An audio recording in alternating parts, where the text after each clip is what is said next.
I wasn't invited to my own sister's wedding. Not because I caused drama, and not because I live somewhere remote and unreachable.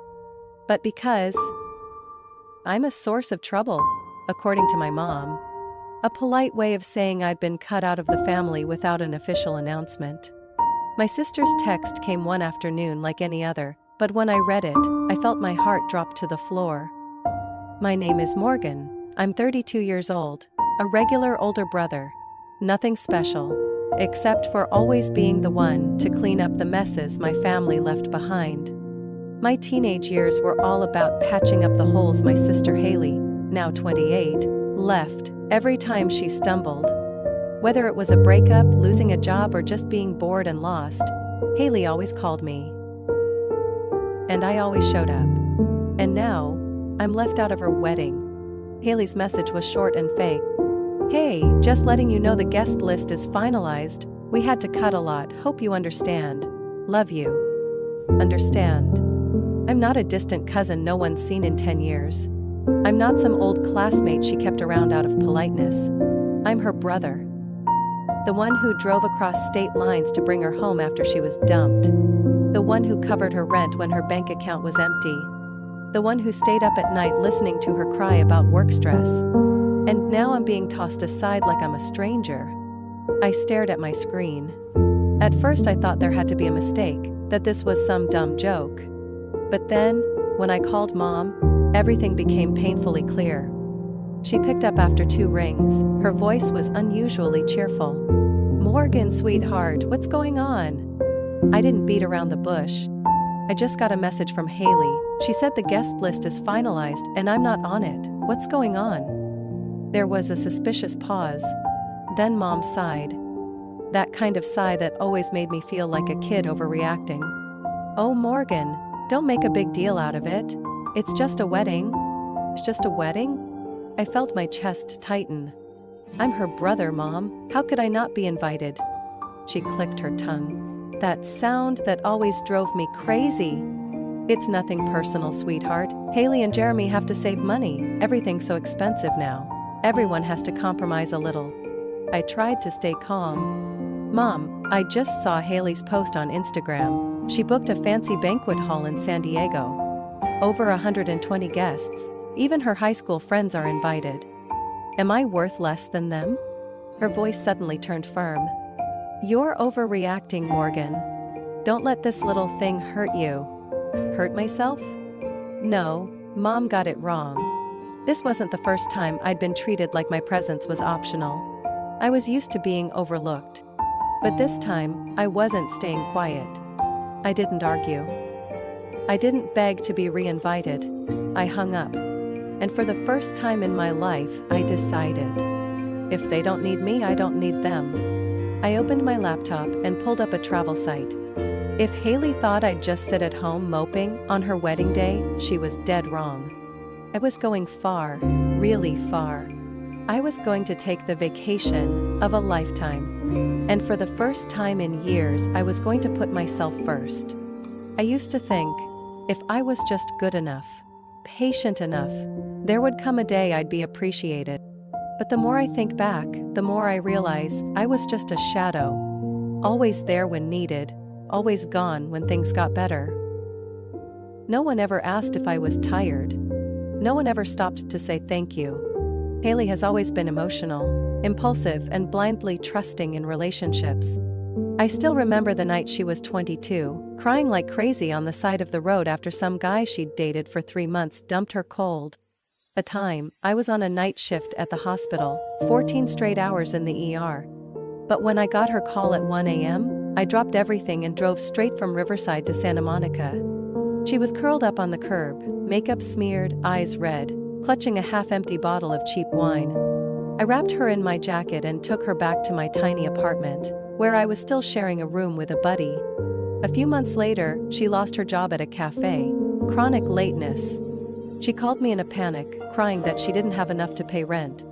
I didn't have much, but I wired her $900, the money I'd saved for next semester's tuition. I had to postpone my lab course, but I didn't regret it. Because back then, I thought, that's what a brother is supposed to do. Then came Ryan. the pretty brainless marketing guy. Mom adored him like a Hallmark movie character. "He really loves Haley," she'd say, even though it was obvious he was just using her credit card. Haley was blinded, and I was the bad guy for warning her.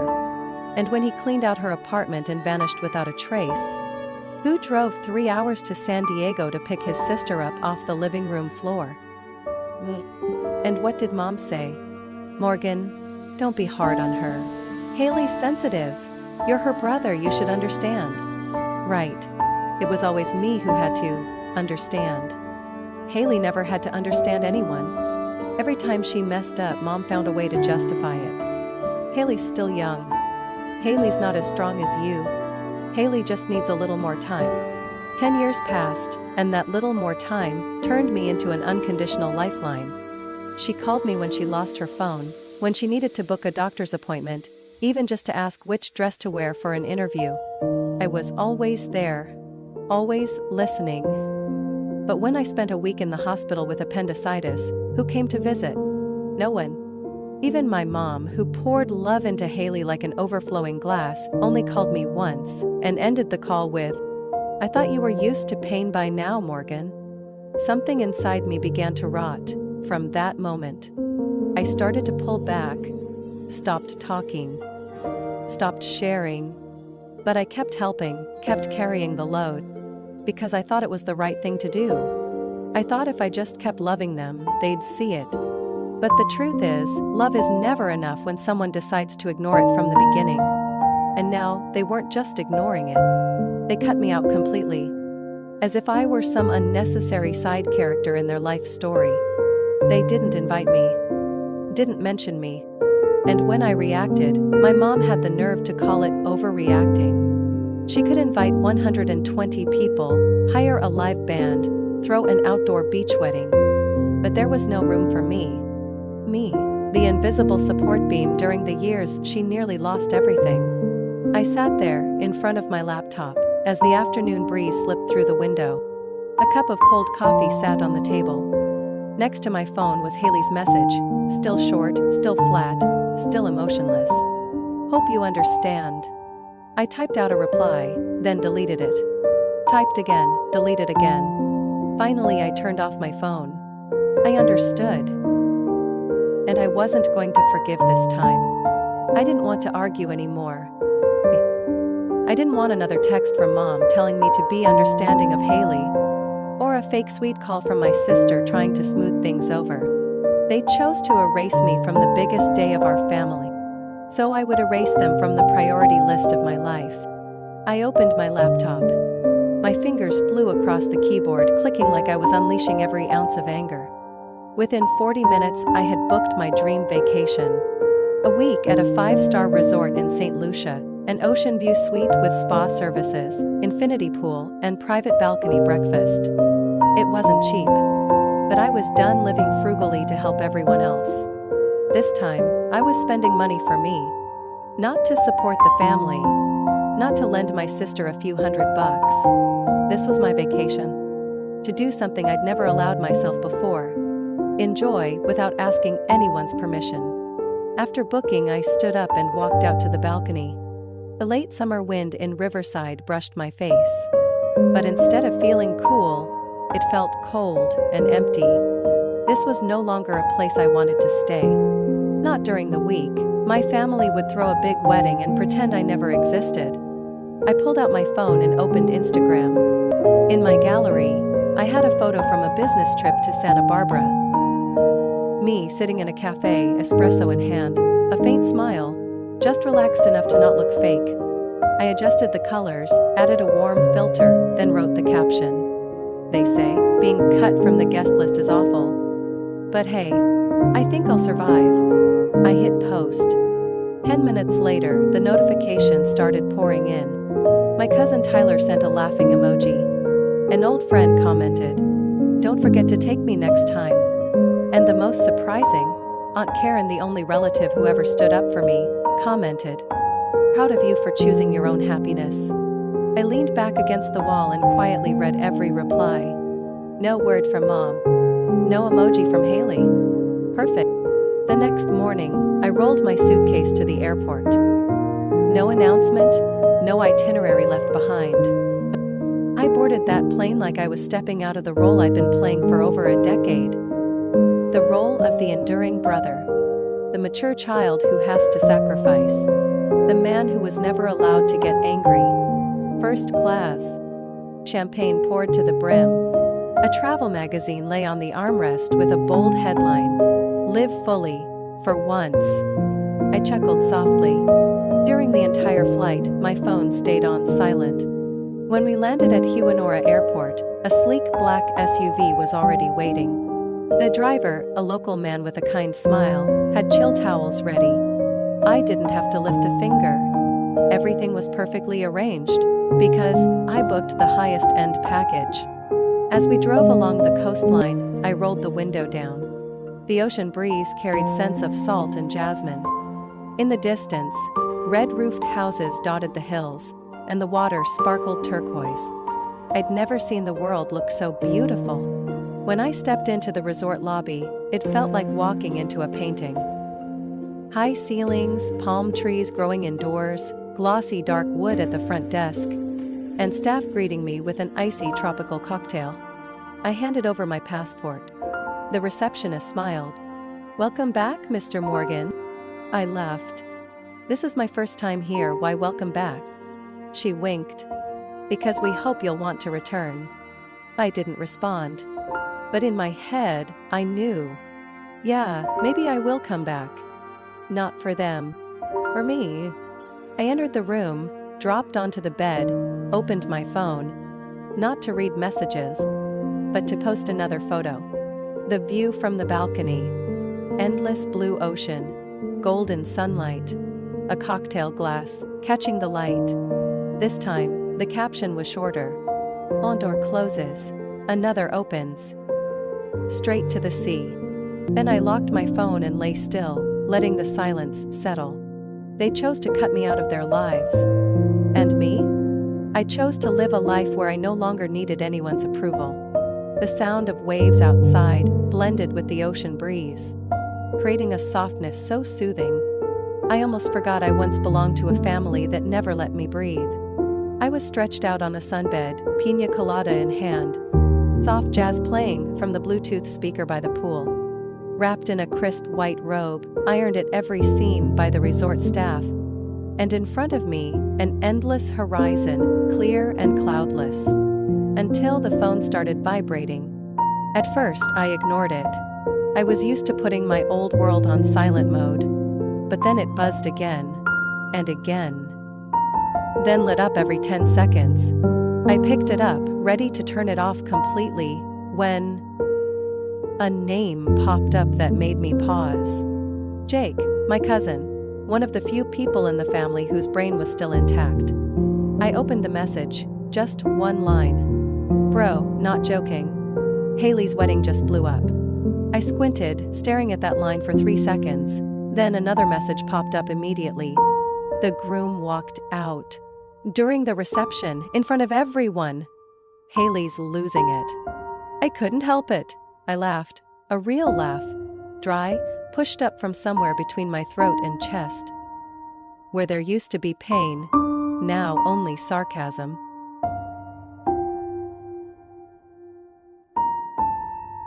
The next message was from Mom. "Morgan, call me right now, it's serious." I didn't reply, just sighed, set the phone down, and took a long sip of my cocktail. But it wouldn't stop buzzing. A young waitress brought over another plate of fruit, looked at me and smiled. "You must be popular, your phone won't quit." I shrugged, smiled faintly. "That's the sound of disaster, just not mine." I opened the phone again. Messages from Aunt Karen, from Tyler, from unknown numbers. From Haley. "Please, I need you. Please answer me." "Morgan, I was wrong, okay? But don't do this." Then a message from Jake, this one longer. And Haley got into a huge fight in the prep room. No one knows why, just heard Haley yelling, "You're a hypocrite." Then he walked straight out of the wedding hall. Not a word. Left her standing there in her wedding dress, stunned. I nearly choked on my drink, laughing. But Jake wasn't done. Your mom started yelling to call the groom's family for an explanation. Aunt Lisa and Uncle Ron were screaming at each other about whose fault it all was. Grandma. I raised an eyebrow. Grandma? Grandma shouted in front of everyone. I told you, not inviting Morgan, karma's real. Then pointed straight at Haley. At that point I laughed so loud a few nearby guests turned to look. I raised my hand to apologize, but inside I was so satisfied I could have danced barefoot in the sand. My grandmother, the one who always stayed silent during family gatherings, to not get involved, was the first to stand up for me at the very wedding that erased me from their lives. I pulled the sunshade down over my face as I read Jake's last message. Haley's gone nuts, throwing things, screaming at everyone that it's all your fault. Your mom's been calling non-stop.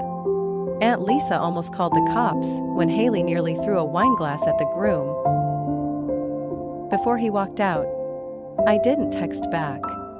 I just opened my camera and took a picture of the view in front of me. The beach in St. Lucia at dusk, crystal blue sky, gentle waves rolling like they'd never heard of chaos. I posted it to Instagram with the caption, "Didn't get invited to the wedding? No big deal. Getting uninvited from a disaster is even better." And I turned off my phone. I was lying on a lounger by the infinity pool, feet propped on the wooden railing, one hand holding a mojito, the other a novel I hadn't gotten past page 3. Not because it wasn't good, but because I kept getting interrupted by things that made me laugh out loud. One of them was the message, still glowing on my screen. "Please, I need you, please answer me," from Haley. I kept reading it like it was a riddle. No, that couldn't be. This was the same sister who, less than a week ago, had to trim the guest list, and didn't think her own brother deserved a seat at her golden wedding. And now that the groom had bailed, now she remembers me? I set the glass down on the table, wiped my fingers on the napkin, and pulled up 2 more messages that had just arrived. "Morgan, it's Mom. Call me now. This isn't the time to be stubborn." A few seconds later, "The family's falling apart and where are you? In our biggest moment of need you choose to run away like a child? I'm so disappointed."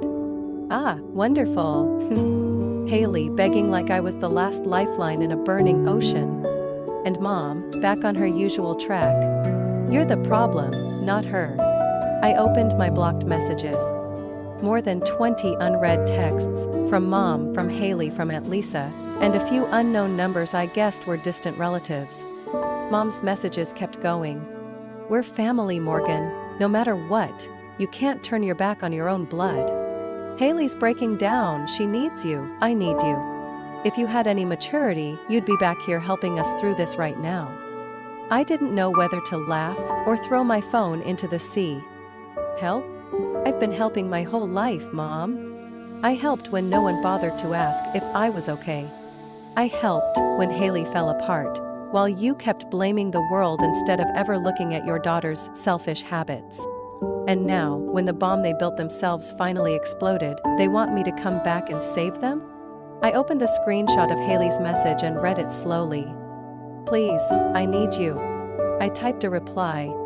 "Funny, you didn't need me on the most important day of your life, but now you do? After it all falls apart?" Deleted it. Typed another. "Sorry, I'm busy enjoying my little childish meltdown." Deleted that too. In the end, I just sent one picture. St. Lucia's sunset, the sky blazing red, light sparkling off the waves like fire. With one line, "I survived being cut from the guest list, now I'm just living." Then I blocked them all again. I didn't know what the feeling in my chest was. Anger, satisfaction, or just relief. But I knew one thing for sure. I didn't want to save anyone anymore. Especially not people who only saw me as their backup plan. A while later the phone buzzed again. This time, a voicemail. I wasn't planning to listen, but curiosity won. I hit play. Mom's voice, sharp and frantic. "Morgan, you need to stop this childish behavior. You can't just keep running away. Haley is having a meltdown and you're acting like you don't even care. Family is supposed to stick together when things are hard, not disappear. I let out a bitter laugh and shook my head. Family isn't supposed to use you like a doormat until it wears thin, then only remember you when the floor gets dirty. Another voicemail, autoplayed. This time, Haley's voice, choked up. I'm sorry, okay? I shouldn't have left you out of the wedding. I was stupid. But now I don't know what to do. You're the only one who can calm me down. I need you. I closed my eyes and quietly deleted the message. I'm not cold. I've just had enough. I stood up from the lounger and stepped onto the warm sand, letting the breeze carry away those too late pleas. There was only one thought in my mind. This isn't my problem anymore. I spent my entire youth compromising, understanding, trying to be the ideal big brother everyone assumed never got angry. But on the very day Haley, the sister I cherished like my own flesh and blood, pushed me out of her wedding, something inside me cracked.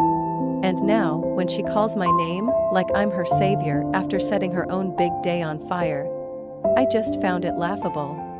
Without hesitation, I scrolled to 3 familiar names in my contacts: Mom, Emily, Jake. Pressed and held. Selected block. No second guessing, no regret. Every plea, every missed call, every message full of exclamation points. From now on, drowned in silence. For the first time in my life, I chose peace over obligation. I placed the phone back on the table, switched on Do Not Disturb, and returned to the lounger where my half-finished cocktail waited. I had an entire afternoon left to enjoy, and I wasn't about to let anyone drag me back into the mess they created. A resort staff member passed by, noticing me gazing at the ocean, and politely paused. Mr. Morgan, we're about to start sunset yoga on the beach. Would you like to join? I smiled. No, thank you. I'm perfectly fine right here. He nodded and walked away. And I leaned back, arms behind my head, inhaling the salty breeze mixed with coconut from the drink beside me. It was strange, no ringing phone, no responsibilities suddenly falling from the sky onto my shoulders. Just me. And freedom. I must have dozed off without realizing it. When I opened my eyes, the sky was glowing orange. Sunset painting the sea with a silver shimmer. I sat up, stretched my shoulders, and was just about to go for a walk when my phone vibrated. An unknown number. I was about to ignore it, but then the name on the screen made me pause. Melissa. The only cousin in the extended family with any sense of right and wrong. Also one of the few who ever stood up for me during those dinner table ambushes. I answered. Morgan! Her voice was breathless, excited, slightly chaotic. Oh my God, you finally picked up. I just need to say this one thing, and then you can do whatever you want, okay? I chuckled. Say it. I've got under 3 minutes before my 5-star dinner reservation. Melissa took a long, audible breath. Okay. So Haley shattered a wine glass on the floor, threatened to jump in the garden fountain. Your mom almost got into a fight with the maid of honor. Grandma stood up and said, This is the universe punishing us for ignoring the one person who always sacrificed without complaining. I raised an eyebrow. Now even Grandma had joined Team Truth. Melissa went on. Then your mom turned around and blamed guess who? Don't say me. Yep, she said. If Morgan had been here, this wouldn't have happened. I couldn't help it. I laughed out loud. A deep, drawn-out laugh of pure satisfaction. I took a sip of cold water and simply said, I don't care. Melissa was silent for a beat. Then she laughed too. I figured. But I just wanted you to know. You're not crazy. You're not being unreasonable. They're the ones who blew it. I just wish I'd followed you from the start. I looked out to the ocean, where the sun was slowly sinking like a red bronze disc. Maybe next time, I'd pick this place again in a heartbeat. Save me a spot. And, Morgan. Who? I'm glad you didn't go back. I smiled. For the first time in my life, I'm glad I didn't too. We ended the call in quiet. No more words needed. I headed toward the beachfront restaurant, where wine and steak were waiting. And in my mind only one thought remained. They can patch up that ruined wedding together. As for me, I'm keeping this freedom, no matter what. Morgan's story is a powerful reminder about rediscovering oneself after years of sacrificing too much for others, especially for family. Sometimes we forget that love and sacrifice aren't always repaid the way we hope. Morgan's choice to walk away in search of peace and freedom was a bold one, showing that putting yourself first is sometimes necessary in order to live a fulfilling life. We can't always be the ones putting out fires for everyone else's problems. What do you think about Morgan's decision in this story? Would you be brave enough to choose yourself when your family needs you the most? Share your thoughts in the comments. And don't forget to follow the channel so you won't miss more real-life stories about family and personal growth.